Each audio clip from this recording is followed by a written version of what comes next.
reduction of cost and the reduction of cost of implementing a NDCs by about half. So 50% less expensive than today, equivalent to saving about $250 billion in 2030, and the reduction of global greenhouse gas emissions by an additional 50% compared to countries acting alone. So the key message that AITA wanted to send was Article 6 works in the ideal world where countries actually tackle the climate emergency properly.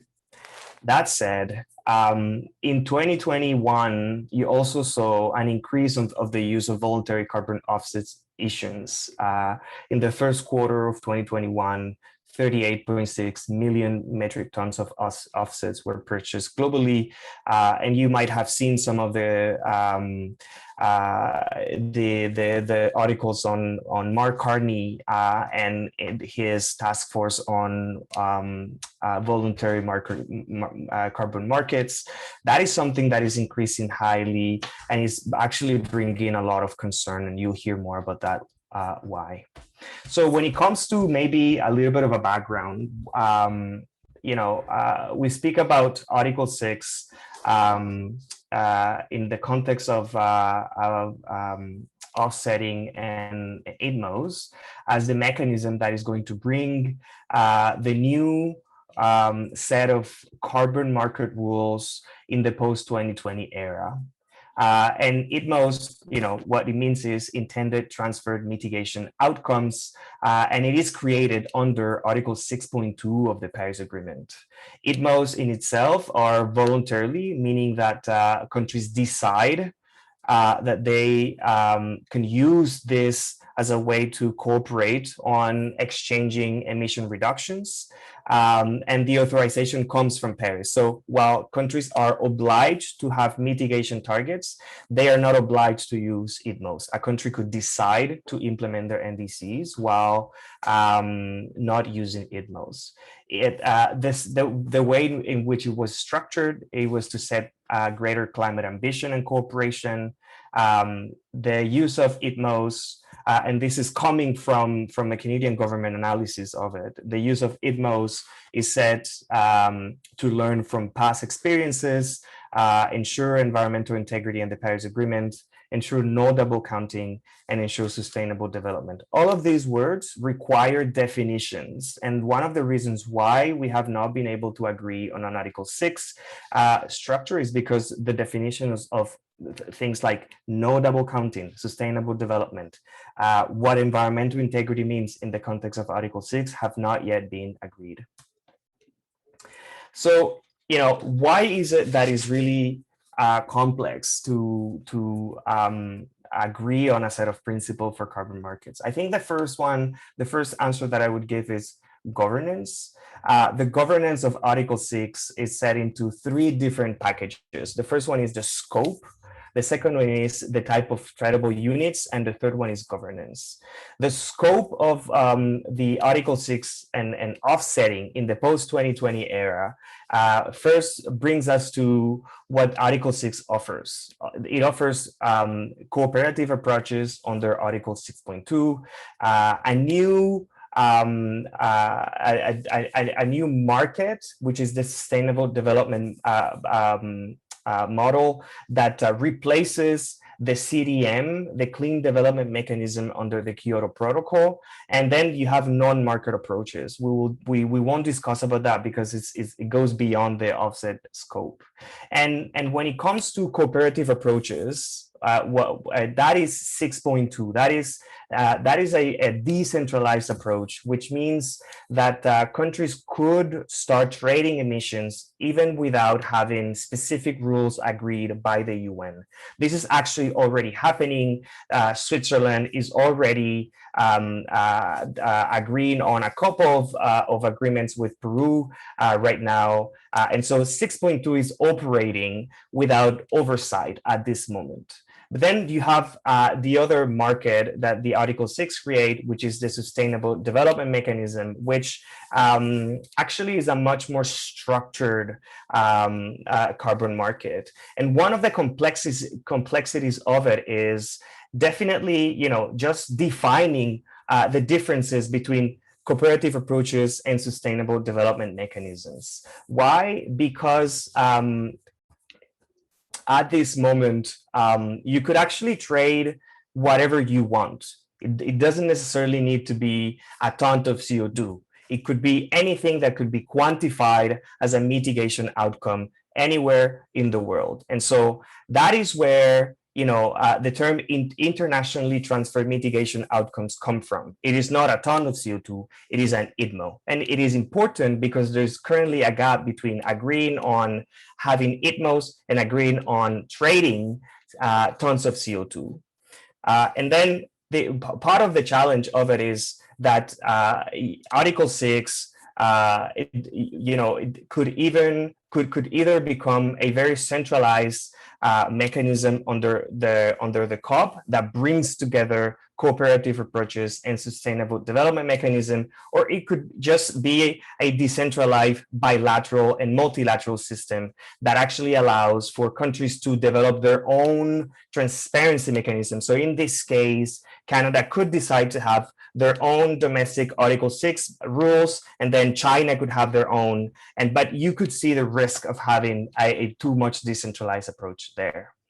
When it comes to then the complexities of Article 6, you also need to understand that at this moment, Article 6 is already being used widely. There are about dozens of pilots at the moment of credits that could at some point be considered mitigation outcomes that could be used under the NDC of the selling and the buying party. Canada, for example, is exploring a couple of agreements with Chile, but Canada is not using any of those outcomes at this moment. They're just exploring how that would work. You also have, for example, a California and Quebec linking. They're thinking on how that would work. And you also see it, for example, between the EU and the Switzerland ETS linking, and that is happening in the European Union at this moment. When it comes to the implications for Canada, the Canadian government has put forward their approach on how to negotiate on Article 6. They have put forward principles, and they have actually been really constructive in the negotiations. The question at this moment is not necessarily how the Canadian government is negotiating in Article 6, but who's actually is interested in Article 6 outcomes at the domestic level. So while we have a government that in the UN is actually pushing for greater avoiding double counting, avoiding a market that could impact the integrity of the Paris Agreement, avoiding additionality, avoiding a market that harms communities in the global south that are impacted by these projects. The fact is that Canada is actually being really progressive by supporting language on human rights and making sure that there is no agreed mechanism without stringent rules. But that is not the problem. The problem is that in Canada, oil and gas companies are the ones who are supporting market-based approaches by Article 6 without little oversight. Actually, Shell's climate chief advisor said to Carbon Brief that in short, the only way in which they could achieve net zero is by agreeing on an Article 6 mechanism. In Canada, Alberta and Saskatchewan have actually put forward proposals to use Article 6 through technologies transfer and financial support to other countries. Saskatchewan has asked the Canadian government to transfer carbon capture and storage technology to other countries to receive ITMOs. And Alberta would like to use forestry and agricultural offsets to trade ITMOs. So, it's not just about going using ITMOs as a way to reduce emissions from industry, for example, but also moving to nature and biodiversity. But part of this of this interest brings us back to what we know about using Article 6, which is that international carbon markets allow wealthier nations to meet climate targets at a lower cost by paying for reductions outside of their territory, and that philosophical element on carbon markets change with the Paris Agreement, because before it was only wealthy nations who bought credits. Now everyone can buy and sell credits, and so that is the dynamic and also the way in which we could use carbon markets today. Part of the challenge when it comes to net zero is that there's no definition about what is it that we could do with Article 6, the same way there's no global definition around net zero. And the lack of definitions from both of these things makes the connection between Article 6 and net zero dangerous. Why? Because, for example, the EU's net zero target focuses on all gases, while China only tackles CO2. And that has implications for Article 6, because Article 6 at this moment is set to only include NDCs. And what happens, for example, with China's non-CO2 targets, which are not in China's NDCs? And so the lack of definition between net zero and Article 6 creates a complicated approach when it comes to exploring on either buying or selling credits from China, for example. There's also no agreed definition of the use of net, which is the balance between emissions produced and emissions removed. And there's also these net zero pledges from corporations that are too flexible, meaning that they are committing to net zero pledges while investing on fossil fuels. For example, Shell again pledged to achieve net zero in part by planting forests the size of Spain while continuing to produce oil and gas. And that kind of situation could be amplified by Article 6. The UN estimates that there's only about 500 million hectares of land available for forest planting, which is 10% of available land for just one company. And so that kind of dangerous set of rules could be transferred into Article 6 and make it really difficult to avoid any kind of hot air or impacting completely the long-term goals of the Paris Agreement. So when it comes to the checklist for ITMOs and Article 6 progress, the current challenges that are still big at the UN agenda are what I just mentioned. So the first one is risk impacting the integrity of the Paris Agreement. The second one is the technical complexities and political barriers of having a global mechanism with countries having different levels of climate ambition, the important issue of social and environmental concerns, and then something that I think remains a huge dilemma, which is how to go beyond the no rules better than bad rules dilemma, meaning that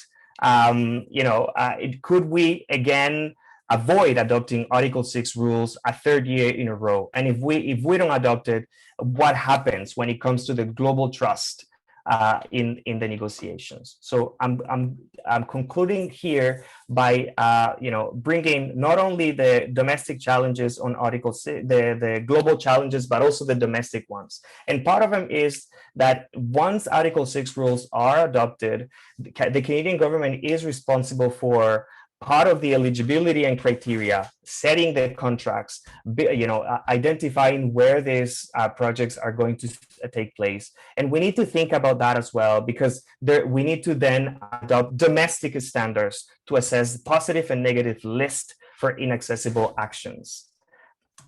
This is my final one. So again, I think my final point would be that part of the big challenge that we have at this moment is how do we build the correct stringency when it comes to ITMOs? If it's possible for a country like Canada to actually use this mechanism, a country that has missed every single climate target, while at the same time today is actually one of the most ambitious when it comes to defending strong Article 6 rules, and at the same time with a civil society that is also calling for human rights, indigenous people rights rules that can help bring more of these social and environmental concerns into the mechanisms. I think the fourth one is with an oil and gas industry that is really pushing hard to get this going so they can put forward net zero pathways with difficulty in demonstrating how they're going to meet these pathways. Thank you. Thanks, Eddie.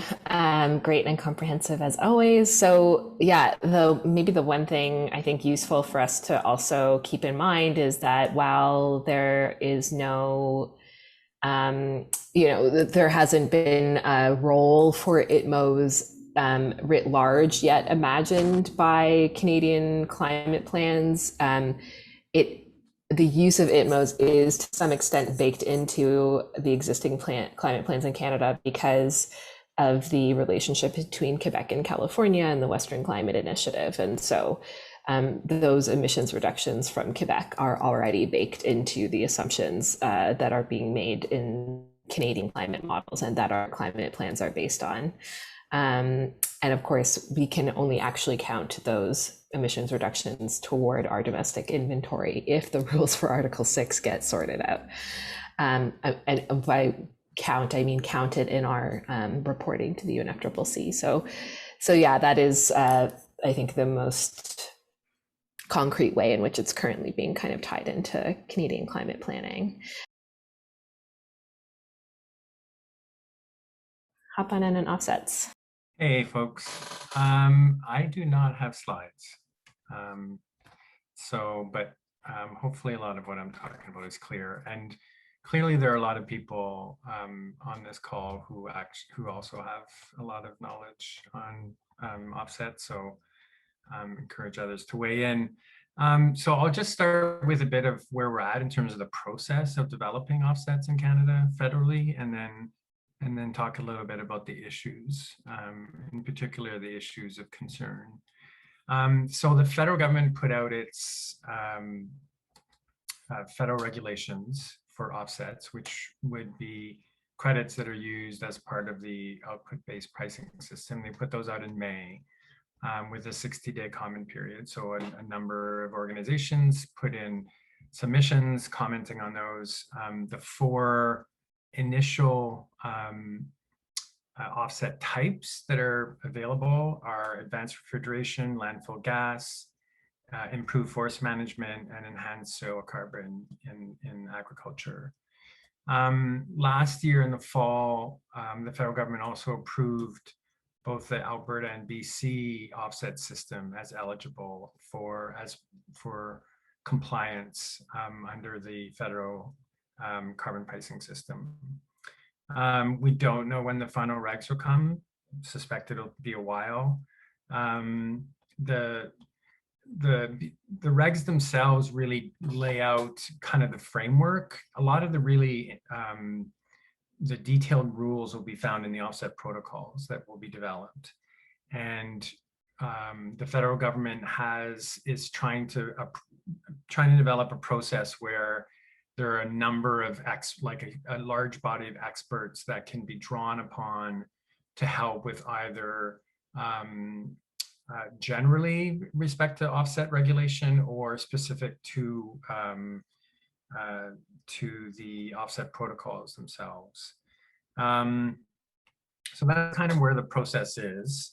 In terms of issues, I mean, generally there are some serious general issues with offsets. And I'll say from the start that I'm fairly skeptical about the use of offsets.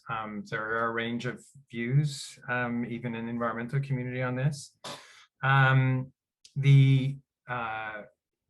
So a lot of the general concerns were actually well articulated in an op-ed by Jacquard, Harrison, and Rivers on CBC, and I can post that in the chat. They wrote an op-ed that kind of outlines a lot of the big issues. Essentially, I mean, offsets are a zero-sum game, right? Even if they're absolutely perfect, they're additional, there's not leakage, there's not a lot of, there's no issues.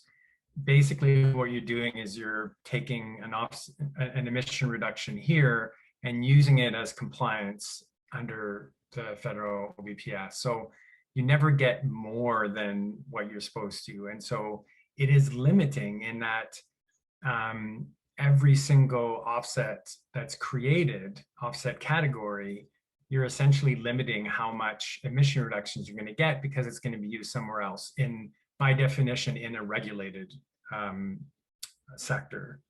And then there are some specific issues with respect to the way that the regs are laid out. So first of all, 75% of an entity's compliance can be met through offsets. You know, in the case, and let's remember that industrial entities they have a baseline that actually allows them to not pay for 80 to 95% of the carbon price. So say an entity has an average emissions intensity and it emits 100 kilotons and 80% of that is free. Well, the 20 that's left, it can use 15 of those, not by reducing emissions, just by buying offsets. So it's potentially a large portion of compliance in sectors that we actually want to see improvement in terms of emissions intensity. And of course, overall, the net purpose at the end of the day is actual emission reductions, not just intensity improvements.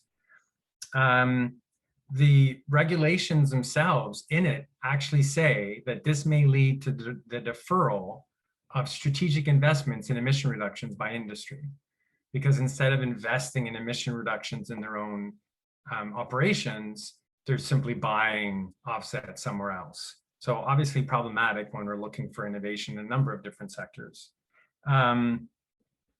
In terms of, you know, the notion, we hear about the notion of net zero all the time. And obviously there are a very select number of actual activities that lead to emission reductions, like, sorry, to negative emissions. And nature-based climate solutions is potentially one of them.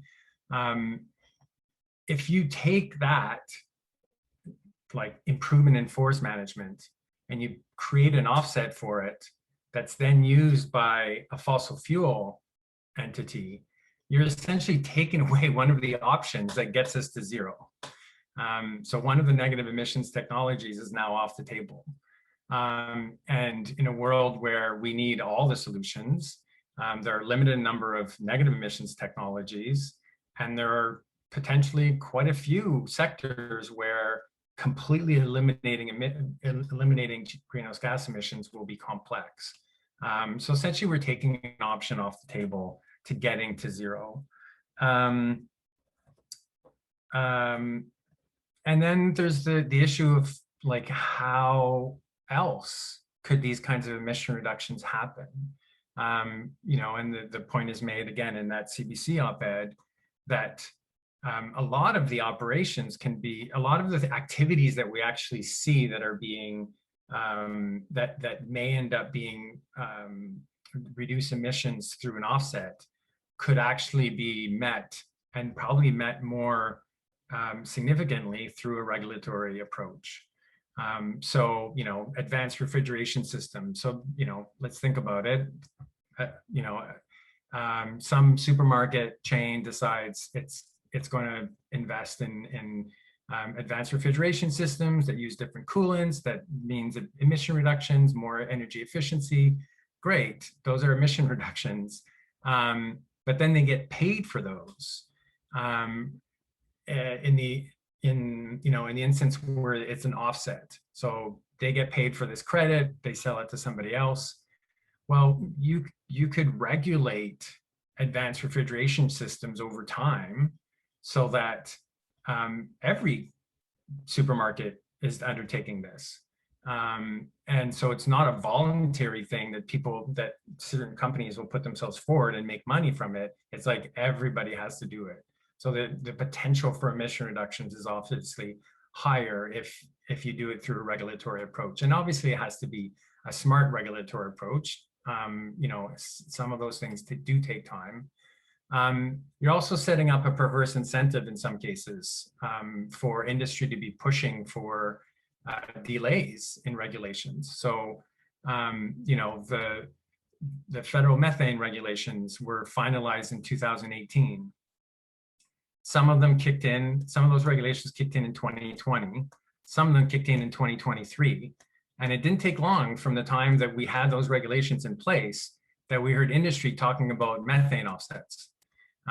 For all those things that are not being regulated or not being regulated until 2023, like 5 years later. So now these industries are making money on these things where it could have been regulated sooner and led to greater emission reductions because it would have been an across the board emission reduction in the sector. And then there are like the details that I talked about, and I won't get into them, but I mean, obviously we want these projects, they need to be additional, right? You can't just be paying project proponents for things they would have done anyway. And the rules, I won't get into the details, but there's a couple of reasons why the rules and the federal regulations are weak. And it means that there are a lot of projects that won't be additional to business as usual. You know, research that's been done with respect to Alberta agriculture offsets, BC forestry offsets, and the CDM as part of the Kyoto Protocol showed that a lot of the projects that came forward were not additional. So we're paying people for activities that would have been undertaken anyway.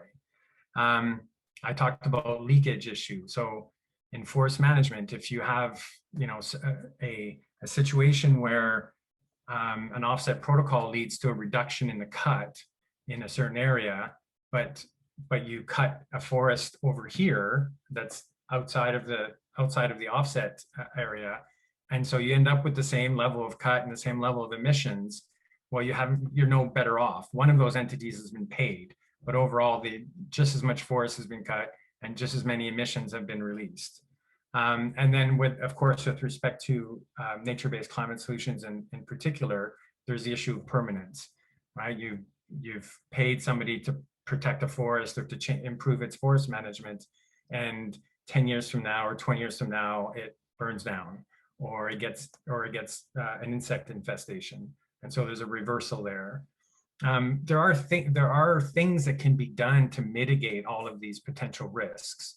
But you're basically creating a really complex system that needs a lot of oversight in order to ensure that projects are additional, that there's no leakage, that there's and that there's permanence.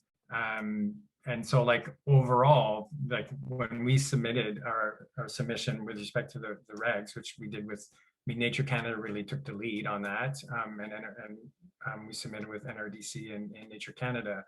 You know, we said that for the most part, a lot of the offsets that are being proposed should not be, like, because of all these risks and because there are other ways to get at those emission reductions. So leave it at that. You can tell I'm pretty skeptical about offset systems. Happy to take comments or questions. I'll leave it to Kat to figure out when